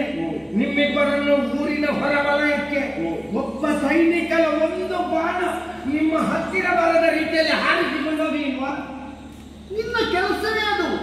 ದ್ವಾರಾವತಿಯಲ್ಲಿ ನೀನು ಒಳ್ಳೆಯ ಸಾರಥಿಯಾದವ ರಥ ಕೊಂಡೋಗಿದ್ದಾನೆ ಎನ್ನುವುದರಲ್ಲಿ ಎಂತದ್ದು ಪ್ರಶಸ್ತಿ? ಹೌದಾ? ಅಷ್ಟು ಉಪಕಾರ ನಿನಗೊಂದು ಮದುವೆ ಮಾಡಿಸಿದ ಒಂದು ವ್ಯಕ್ತಿ ಯಾರು ಮದುವೆ ಮಾಡಿಸಿದ್ದು? ಸುಮ್ಮನೆ ಅದು ಏನೆಲ್ಲ ನೀನು ಸಂಬಳ ತಗೊಳ್ಳುದಿಲ್ಲ ಕೊನೆಗೆ? ಸಂಬಳದ ಬೇರೆ, ಸಂಬಳದ ವಿಷಯವೇ ಬೇರೆ. ಒಂದು ಉಪಕಾರ ಮಾಡಿದ್ದೇನೆ. ನಾನು ಹೇಳಿದ್ದೇನೆ ಮಾಡುವುದು. ಯಾರು ಹೇಳಿದ್ದು? ಅದರಿಂದ ಉಪಕಾರ ಆದದ್ದೇ ಅಲ್ಲ. ಇರ್ಲಿ, ನಿನ್ನನ್ನು ನಿಯೋಗ ಮಾಡಿದ್ದು ನಾನು ಅಲ್ಲ, ಕೃಷ್ಣಸ್ವಾಮಿ. ಮತ್ತೆಂತದ್ದು? ನೀನೀಗ ಬಂದದ್ದು ಅವನ ಕಡೆಯಿಂದಲೇ. ಹೌದು. ನೀನೀಗ ಮಾತಾಡ್ತಾ ಇರುವುದು ಅವನ ಕಡೆಯಿಂದಲೇ. ಹೌದು. ನಿನ್ನನ್ನು ಅವತ್ತು ನನ್ನ ರಥಕ್ಕೆ ಸಾರಥಿಯಾಗ ಅಂತ ಹೇಳಿದ್ದು ಅವನೇ. ಹೌದು. ನಿಮ್ಮದು ಆದರೆ ಈಗ ನಾನು ಬಂದಿದ್ದೆ. ಹೌದು. ಓ, ಅಂದಿನ ದಿವಸದಲ್ಲಿ ನನಗೆ ಕನ್ಯಾದಾನ ಮಾಡಿದ ಪುಣ್ಯಾತ್ಮ ಬಂದ. ಕನ್ಯಾದಾನ? ನೀನು ಸುಮಾರು ಅನ್ಬಲ್ಲ ಕನ್ಯಾದಾನ ಮಾಡಲಿಕ್ಕೆ. ಅನಂತ ಪ್ರಲಾಪಿ ಕನ್ಯೆಯನ್ನು ರಥದಲ್ಲಿ ತಂದ ಸಾರಥಿ ಬಂದಿದ್ದಾನೆ. ದಾರುಕೇಶ್ವರ ಬಂದಿ. ಪ್ರಯಾಣದಲ್ಲಿ ಸುಖವೇ ಕುಶಲವೇ ಕ್ಷೇಮವೇ ಸೌಖ್ಯವೇ? ನಿಮಗೆ ಏನಾದರೂ ತಗೊಳ್ತೀರಾ? ತಗೊಳ್ಳುವ ಅಭ್ಯಾಸ ಉಂಟಾ? ಬೇಕೆ ಕೃಷಿಗೆ ಅಂತ ಬೇಡ. ಸಾಯಿ ನನ್ನ ಮುಸುಡಿಗೆ ಒಂದು ತುಂಡು ಮಳೆ ಬಿಸಾಡಲಿಲ್ಲ ಪುಣ್ಯಾತ್ಮನು. ಮಳೆ ನಿನ್ನ ಮುಸುಡಿಗೆ ಬಿಸಾಡುವುದಕ್ಕಿಂತ ನಮಗೆ ಕೂತ್ಕೊಳ್ಳಿಕ್ಕೆ ಇಲ್ಲಿಲ್ಲ. ಹೌದಾ? ನಾವೇ ಮರದ ನೀರಿನಲ್ಲಿ ಕೂತ್ಕೊಳ್ಳುವುದು. ಒಂದು ಈಗ ವ್ಯವಸ್ಥೆಗೆ ಬಂದು ಮನೆ ಬೇಕು ಅಂತ ಕೇಳ್ತಾರೆ. ಒಂದು ಒಬ್ಬರ ಮನೆಯವರಿರುವಾಗ ಯಾರಿಗೂ ಇದಾಗಿದೆ ಅಂತ ನಾನು ಹೇಳುವುದಿಲ್ಲ. ಸುಮ್ಮನೆ ಒಂದು ಉಪಕಾರ ಸ್ಮರಣೆ ಇಲ್ಲದ ನೀನು ಮರ್ಯಾದೆ ಒಬ್ಬ ಹಿರಿಯ ಬರುವಾಗ ಮರ್ಯಾದೆ ನೀನು ಅಷ್ಟು ದೊಡ್ಡ ವಿಷಯ ಮಾಡಬೇಡ. ಅವತ್ತು ರಥದಲ್ಲಿ ಕೊಂಡೋಗಿದ್ದಿ ಎನ್ನುವುದರಿಂದ ನಮ್ಮ ಮದುವೆಗೆ ನಿನಗೆ ಬಟ್ಟೆ ಕೊಡ್ಲಿಲ್ವಾ? ಕೊಟ್ಟಿದ್ದಾರೆ. ನಿನಗೆ ವೇತನ ಕೊಡ್ಲಿಲ್ವಾ? ಕೊಟ್ಟಿದ್ದಾರೆ. ವಿಶೇಷವಾದ ಆತಿಥ್ಯ ಮಾಡಲಿಲ್ವಾ? ನಿನಗೆ ಮಾಡಿದ್ದಾರೆ. ಇಷ್ಟಿಟ್ಟು ಊಟ ಮಾಡಲಿಲ್ವಾ ನೀನು? ನಾನು ಯಾವಾಗಲೂ ಅಷ್ಟು ಮಾಡ್ತೇನೆ. ಮತ್ತೆಂತದ್ದು ದೊಡ್ಡ ಸಂಗತಿ? ಅದು ಲೆಕ್ಕಕ್ಕೆ ಬರ್ತದ? ನಿಮ್ಮದೆಲ್ಲ ಭಯಂಕರ ಮಾರೆ. ಊಟದ್ದು ಕೂಡ ಲೆಕ್ಕ ಆಗ್ತೀರಿ. ಈಗ ನೀನು ಲೆಕ್ಕ ಮಾಡುವಾಗ ನಾವು ಲೆಕ್ಕ ಮಾಡಬೇಕಾಗ್ತದೆ. ಅದು ಲೆಕ್ಕ ಮಾಡಿರಲಿಲ್ಲ. ಇಷ್ಟರಿಗೆ ಮಾಡಿದ್ದೇವೆ ಲೆಕ್ಕ ಮಾಡಿಲ್ಲ. ಈಗ ನೀನು ಲೆಕ್ಕ ಕೇಳುವಾಗ ನಮಗೂ ಲೆಕ್ಕ ಕೇಳಬೇಕಾಗ್ತದೆ. ಇಷ್ಟಿಟ್ಟು ಉಂಡಿಕ್ಕಿ ಸಾರಿಗೆ ಬೇರೆ ಸಾಂಬಾರಿಗೆ ಬೇರೆ ಅಂತ ಅದು ಊಟ ಮಾಡಿದ್ದಕ್ಕೆ ಬೈಬಾರ್ದು. ಬೈಲಿಲ್ಲ ನಾನು ನೆನಪು ಮಾಡಿದ್ದು ಕೃತಜ್ಞತೆ ಇಲ್ಲ ಅಂತ ಹೇಳಿದ್ಯಲ್ಲ ನೀನು. ನಿನಗೆ ಕೃತಜ್ಞತೆ ಇಲ್ಲ ಅಂತ ನಾನು ಹೇಳುವುದು ಹೇಗೆ? ಕೃತಜ್ಞತೆ ಉಂಟು ಅಂತಾದ್ರೆ ನನ್ನನ್ನು ಉಪಚಾರ ಮಾಡ್ತಾ ಇರ್ಲಿಲ್ವಾ? ಎಂತದ ಉಪಚಾರ? ಏನ್ ಮಾಡ್ಬೇಕಿತ್ತು ನಿನ್ನನ್ನು? ನನ್ನನ್ನು ಕಾಡಿನಲ್ಲಿದ್ದೇವೆ, ನಾವೇ ಇಲ್ಲಿ ಗತಿ ಇಲ್ಲದೆ ಇದ್ದೇವೆ, ಉಪಚಾರ ಬೇಡ, ಒಂದು ಹಲ್ಲನ್ನು ತೋರಿಸಬಹುದಿತ್ತಲ್ಲ. ಅದು ತೋರಿಸಲಿಕ್ಕೆ ಇರ್ತದ್ದು ನಿಮ್ಗೆ ಆಗಿಲ್ಲ ಅಂತ ಹಾಗಲ್ಲ, ಯಾವ್ದು ಬೇಕು ಹಾಗಂತ ತೋರಿಸುದು ಹೀಗೆ ಹಲ್ಲು ನಿಮ್ಗೆ ಹಲ್ಲು ನೋಡುವ ಹುಚ್ಚಿತ್ತು. ಈಗ ನೀನು ನನ್ನಲ್ಲಿ ತಪ್ಪ ತಪ್ಪ ಮಾತಾಡಬೇಡ. ತಪ್ಪಲ್ಲ, ನಾನು ಚೆನ್ನಾಗಿ ಮಾತಾಡ್ತಾ ಇರುವುದು. ಒಳ್ಳೆಯ ಮಧ್ಯದಲ್ಲಿ ಹೇಳ್ತೇನೆ, ಪತ್ರಕ್ಕೆ ಉತ್ತರ ಕೊಡು. ನನ್ನಲ್ಲಿ ಉತ್ತರ ಇಲ್ಲ. ಉತ್ತರ ಕೊಟ್ಟೇ ಇಲ್ವ? ನನ್ನಲ್ಲಿ ಉತ್ತರ ಇಲ್ಲ. ನಿನ್ನಲ್ಲಿ ಎಂತದ ಮಾತಾಡ್ತಾರೆ? ನಿನ್ನಲ್ಲಿ ಎಂತದ ಮಾತಾಡ್ತಾರೆ? ನಿನ್ನಲ್ಲಿ ಮಾತಾಡಿದರೆ ನಿನ್ನಲ್ಲಿ ಎಂತದ ಮಾತಾಡಲ್ಲ. ಅವ ಇಲ್ವಾ? ನಿನ್ನ ಅಣ್ಣ ತಂದಲ್ಲ ಏನು? ನನಗೆ ಪತ್ರ ಕಳಿಸಿದ್ದು ಶ್ರೀಹರಿ. ಹೌದು, ಆ ಧರ್ಮರಾಯನ ಸುದ್ದಿಗೆ ಹೋಗ್ಬೇಕಲ್ಲ. ಈಗ ಬದಿಯಲ್ಲಿದ್ದ ಕಲ್ಲನ್ನು ನಿನ್ನ ಮಂಡೆಗೆ ಹಾಕಿಕೊಂಡ ಹಾಗೆ ನಿನ್ನ ಧರ್ಮರಾಯ ದೊಡ್ಡ ಕುಂಬಳಕಾಯ.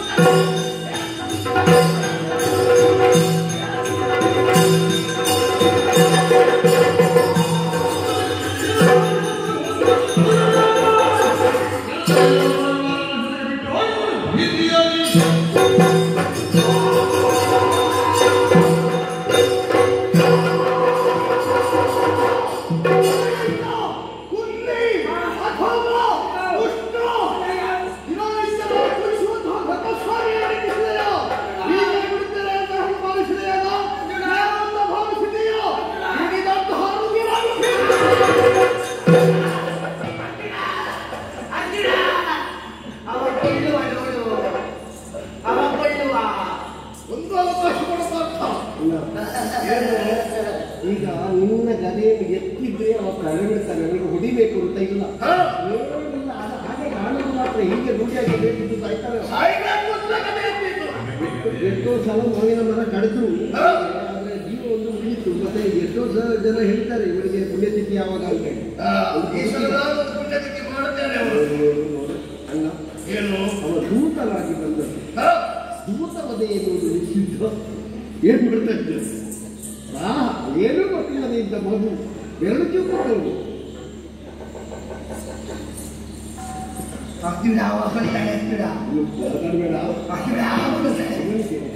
ಈಗ ಅಗತ್ಯವಾಗಿ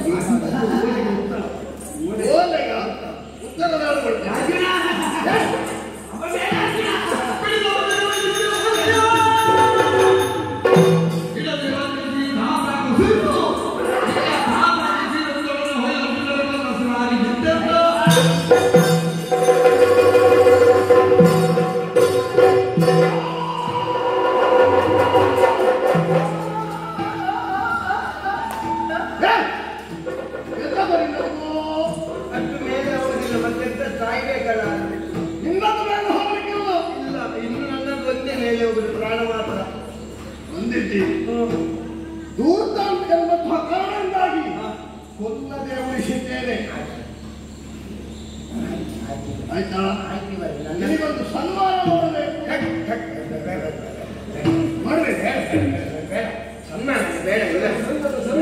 ಸನ್ಮಾನವನ್ನು ಮಾಡಬೇಕು. ಮೊದಲಾಗಿ ಕೊನೆಯಲ್ಲಿ ದುಡಿ ನೋಡಿ.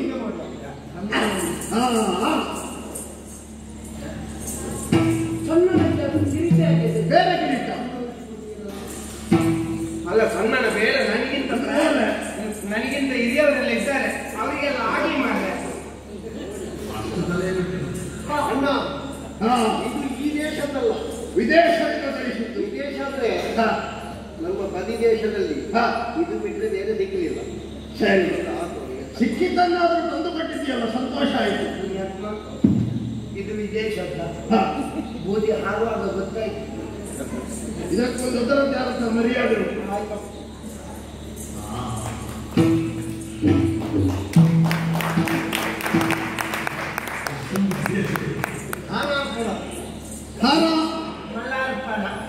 ಹೂವಿನದ್ದು ಹಾಕಿದ್ರೆ ಅದು ನಾಳೆಗೆ ಬಾಡುತ್ತದೆ. ಇದು ಇವರಿಗೆ ಎಲ್ಲಿಯಾದ್ರೂ ಪ್ರಯೋಜನಕ್ಕೆ ಬಂದಿತ್ತು. ಹೋಗುವಾಗ ತಡ ಆದ್ರೆ ಮಲಾರ್ಪಣ. ಅಣ್ಣ, ಇನ್ನು ನಾಮ ಹಾಕೋನಿಗೆ ನಾಮ ಸರಿಯಿಲ್ಲ. ನಾಮ ಉಂಟು ಮಾನ್ಯ ಇಲ್ಲ, ನಾಮ ಹಾಕ್ಬೇಕು. ಇಲ್ಲಿ ಕಪ್ಪೆಲ್ಲ ಕಾಣ್ತದೆ. ತೆಕ್ಕೊಳ್ಳೋದು ಬೇಡ.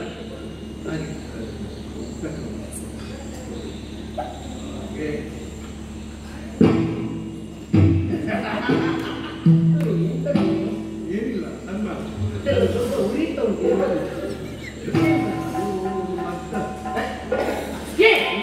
ಇದು ಸೊನ್ನವ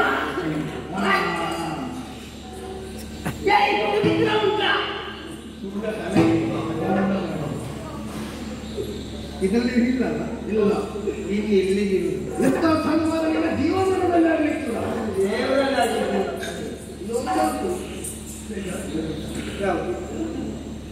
ಯಾವುದು ಇನ್ನು ಇದು ಸನ್ಮಾನಿತನಾಗಿ ನಾನೇನಾದ್ರು ಇಲ್ಲ ಮಾತಾಡಿಬಿಟ್ಟು ಇಲ್ಲಿ ಅಲ್ಲ ಮತ್ತೆ ನೀವು ಅಲ್ಲಿ ಮಾತಾಡು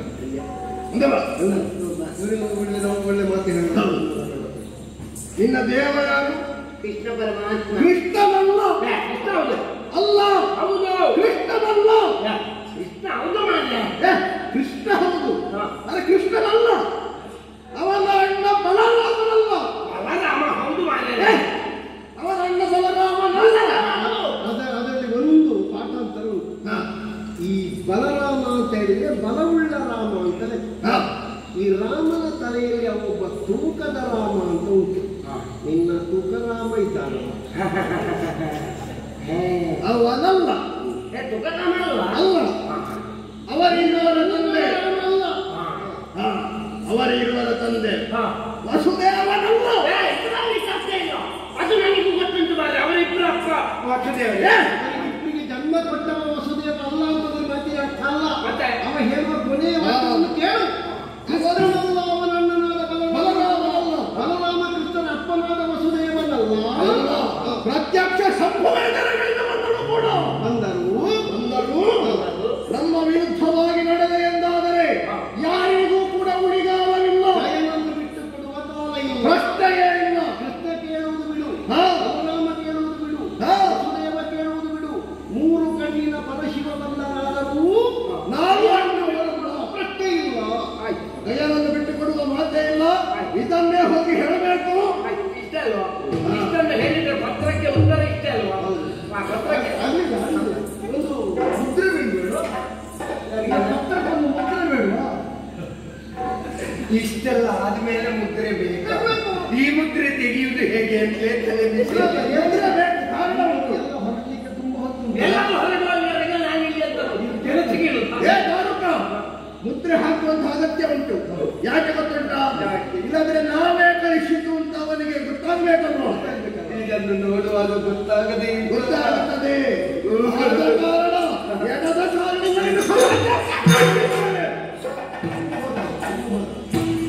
ನಮ್ಮ ಕೆಲಸ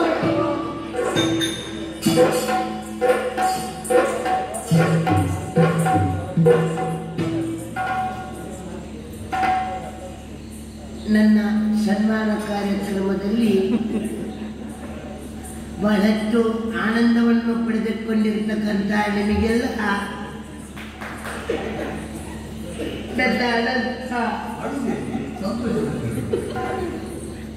ಭಾವೋದ್ವೇಗ